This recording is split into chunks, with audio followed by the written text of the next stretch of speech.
Hey guys, this is the Off the Field podcast. I am your host, Jay.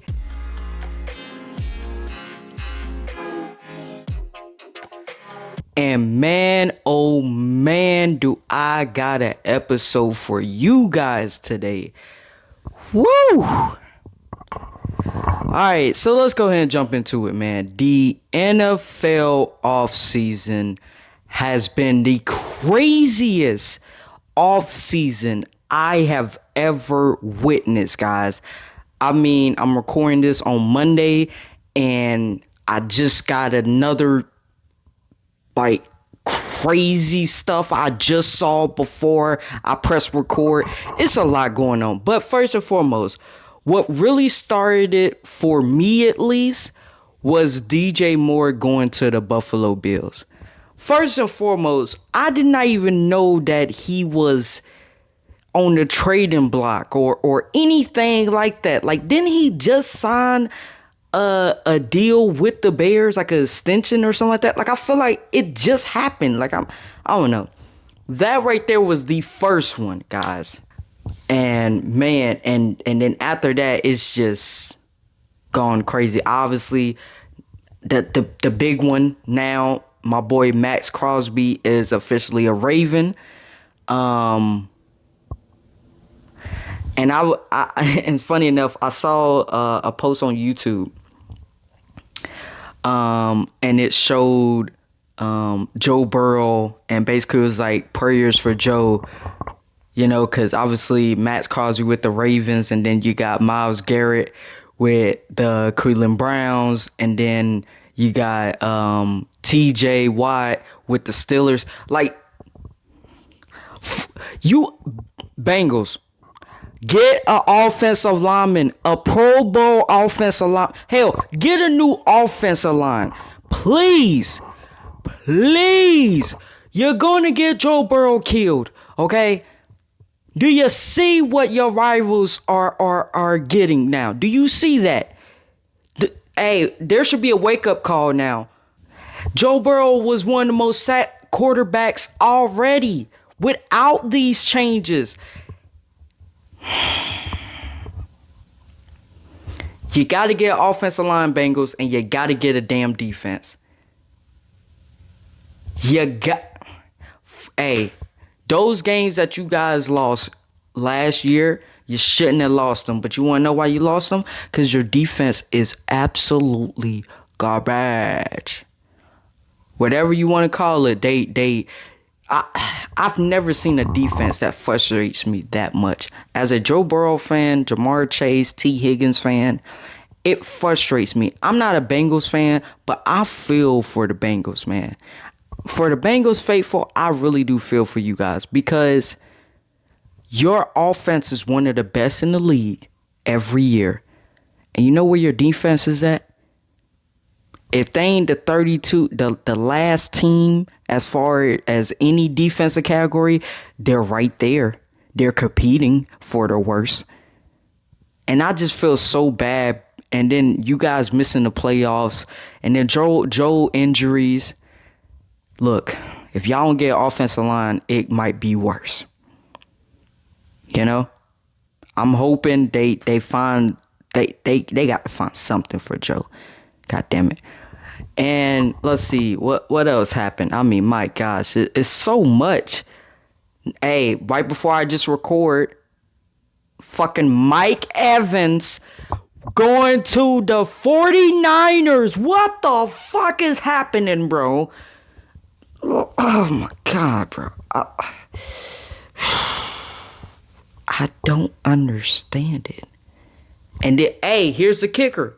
Super Bowl MVP Walker is going to the freaking Chiefs. Are you fucking kidding me, man? Can the Patriots have anything? Why would you guys trade him to the AFC? The Chiefs of all people, man.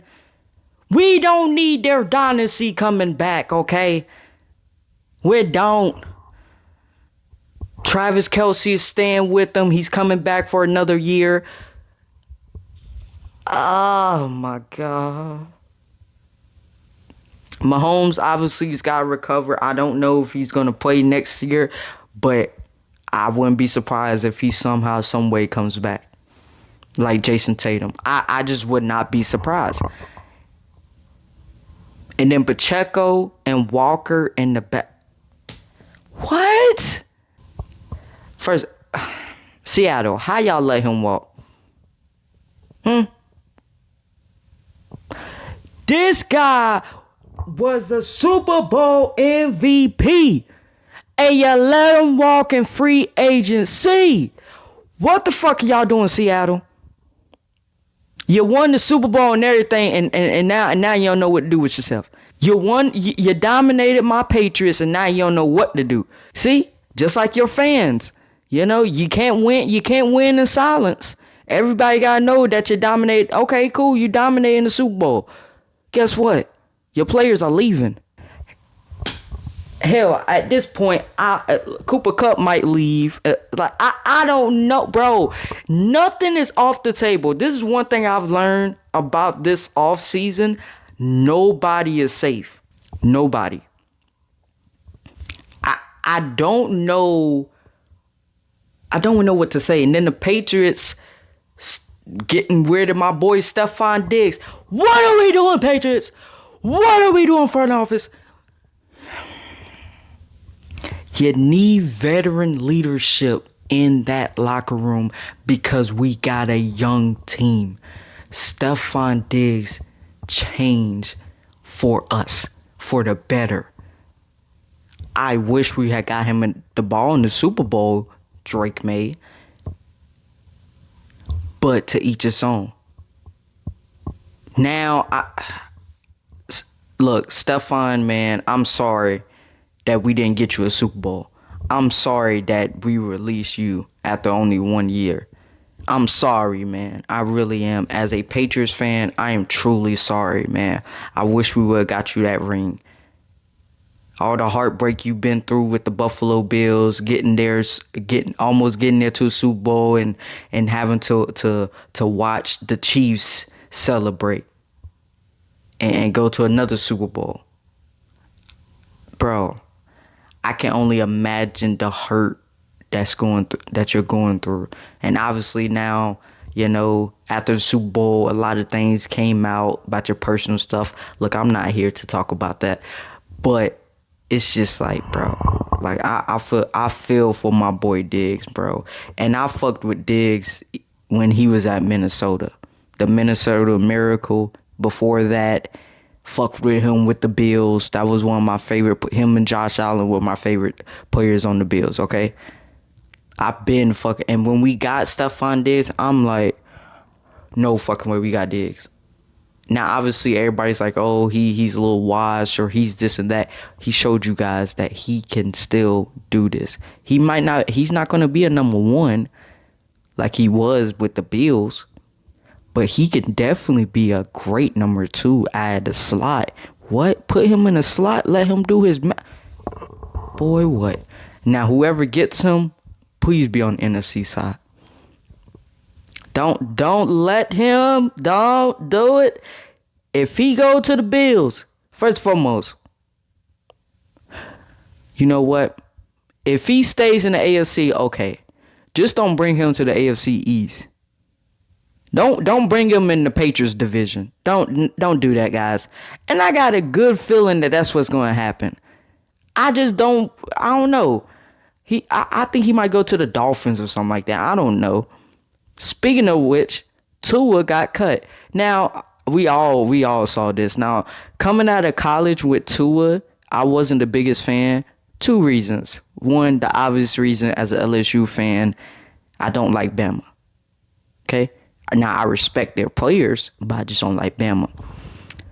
Tua, though, in college, I never saw, like, he was a winner. Yeah, for sure. But I never saw a franchise quarterback. I just never saw it.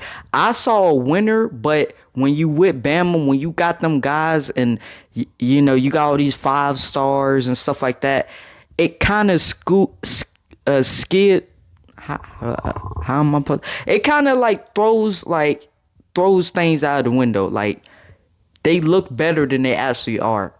No disrespect to Tua, but it's one of those when you have all those, it's easy in a way, in a sense. Obviously, when Joe Burrow did his thing 2019, yeah, you know what I mean? But you going to Bama, bro. You know, you can't now. You did magic. You came in against Georgia and the national championship game, and you did your thing, boy. You put yourself on the map. But when the Dolphins picked them up, I was a little hesitant. But then they had his boy Waddle from Bama, who's the second fastest player in the NFL. I mean, it's a lot fat, but yeah, 101. And then obviously they got Tyreek Hill, and I felt like everybody doubted the Chiefs. They was like, oh, well, there goes the dynasty.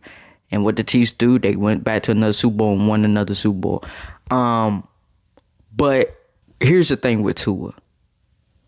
He can have all this success in the regular season. And this is that same thing I have with Lamar. Because there are people out there that think I don't like Lamar. No, I fuck with Lamar. But this is why I cannot put Lamar and them over, let's say, a Joe Burrow or Patrick Mahomes. They're outstanding in the regular season, but then when the postseason happens, you don't even know them anymore. You don't. What happened to MVP Lamar Jackson? Breaking all these records, proving all the doubters wrong that he couldn't throw, and my goodness gracious, his race that year, obviously when Josh Allen won MVP last year, a lot of people thought that Lamar should have won it. You know? Where is that guy when it really matters? When it's one game, win or go home. Where is that guy? And you don't see it enough for me to put him ahead of those two or other guy or a Josh Allen, for instance. Now, obviously, Josh Allen has his own things, has his own hurdles to try to get over and stuff like that. But I will trust Josh Allen way more than Lamar. Hell, they went head to head and Josh Allen beat him. Awesome game, but he beat him. Lamar, for me, like Lamar and Tua in the postseason, if they play in anything that's close to cold, it ain't even gotta be Kansas City snowing outside. Just a little bit of cold. Yeah, go ahead, go ahead and pack the buses up. Miami ain't winning that game. They ain't winning. They got to be in Miami to win. Hell, I don't even know if they got to be in Miami, to be honest with you. When's the last time they won a playoff game, chat? Sorry. I'm so used to live streaming. When's the last time they won a playoff game? I cannot tell you guys. Another thing with Tua. The injuries. You know? Obviously, I'm gonna be honest with you. I thought he was gonna retire. After those concussions and stuff, I was like, oh yeah, well, Tua probably is gonna be done. But hey, shout out to Tua. Hopefully, the next situation he's in, he can be really good, stay healthy, and prove people wrong. Prove me, prove other people wrong. I'm cheering for anybody's success. I don't, just because I might not like the team that you're on, that doesn't mean I'm rooting for your downfall. So, and get your money as well. Get your money, Kings. But, yeah, What else? What else is going on? I mean, like I said, the Patriots releasing bro. Can we get somebody, or are we just gonna go first and foremost? Hey, my boy Campbell, LSU brethren, I love you, my boy, but you gotta get better. You got to. You said all the right things at the draft. Oh, I'm willing to die for this team. I'm willing to do this or do that. You can't even block a damn fly, my brother. You can't block a fly. Literally, in fact, you line me up right now against Campbell, and I bet you I get to the quarterback. He's slow. If it's any speed on that side, them D linemen looking they chops. Oh shit, I'm about to get me a sack. Better get me a sack. You know, they singing a song and shit. They like, ooh, I got me one. You know? And I don't blame them. Because the size is there for Campbell. But he cannot move his feet.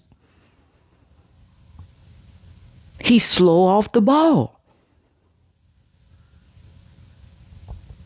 It doesn't help that we had 2 rookie offensive linemen right near each other.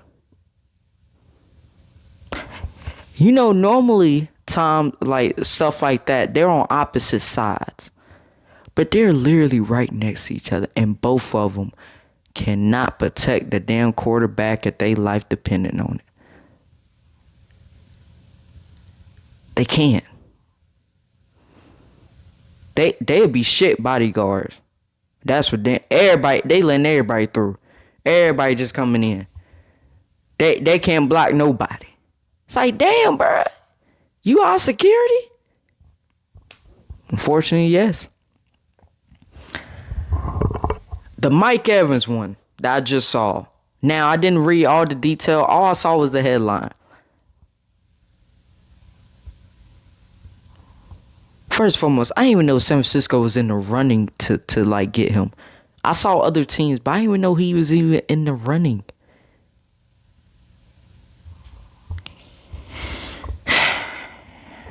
Now, when Tom Brady got there, I did used to see a couple YouTubers as well, say that Tom made Mike. If you know anything about football, Mike Evans been that dude. That's one reason why Tom went there, you dumbass. That's why I want to say to a couple of those people that used to say that. Y'all dumbasses. Y'all don't watch no football at all. Hell, even highlights. Even if you just watch highlights, you can tell. Mike Evans has been the most consistent wide receiver since he's been there. Since dude. He is Mr. Consistent. Why can't the Patriots get him? Was we in the like bargain or something like that? Cause you know how great that would have been. Mike Evans with the Patriots with my boy Drake May throwing the dimes to him every single down. Not every single down. And then you got Booty on the other side. And then if we had kept Diggs, he could have killed in the slot. Diggs was our Julian Edelman. If you're a Patriots fan, you know what Jules did for us. Jules is one of my favorite players. He's one of my favorite players of all time. I absolutely love Jules, okay? Him in the middle, Jules in the middle was a nightmare. Cause you got your slot corner who's normally your second or third best corner. Against it's over with. And then before him, it was my boy Wes Welker. It was a matchup nightmare. If Tom had a little bit of time, and he didn't need much, cause motherfucker just threw pass rush back. God damn, bro, Tom, stop. Just let me get close. Nah. Jules right there. I got him. You know? That's what Diggs was for us. And he could be a deep ball threat. Now, we didn't use him much as a deep ball threat, but he could be. This offseason has blown me away in so many ways. Some of them are head scratchers, like the DJ Moore Bears. What? Like I just want to know this. I just want to sit in the room. Just let me be like a fly on the wall. And I just want to know, how did that decision come about with DJ Moore going to the Bills? For one, I didn't, like I said before, I didn't even know he was on the trading block. For two, I didn't even know the Bills was even, willing to go there. But obviously, now looking at it with the Bills standpoint, they ain't got no number one. Now, Coleman, he's got some off the field issues, right? I think he could be a number one. But man, he got to get his shit together. This ain't college, brother. This the National Football League. These are grown men. You know? You got a great personality, my brother. You funny as hell. But you gotta come to the damn meetings. Everybody else showing up to the meetings. What's your excuse, my brother? And if you ain't got no excuse, you gotta get you one. So, yeah, guys, like, it's a lot. It's a lot that's going on right now. By the time I end this podcast, it's gonna be more. You know? So it's one of them. Man, oh man. Thank you guys for supporting your boy each and every day on all of my videos, on my main channel, on this channel, the podcast channel. And also appreciate you guys for listening to the Spotify audio versions of these, man. You guys don't know how much I'm really grateful for everything that you guys do for your boy. I love you guys so much. And hey, the next podcast is going to be even more of this. So hopefully you guys did enjoy this. Make sure you give me a like if you're on the YouTube. And if you are listening on Spotify, make sure, is it a like on Spotify? I think it's a like on Spotify as well. I can't remember. But yeah, make sure you keep on listening to the podcast. Podcast dropping every Wednesday at 4 p.m. Love you guys. And I will see you guys in the next episode.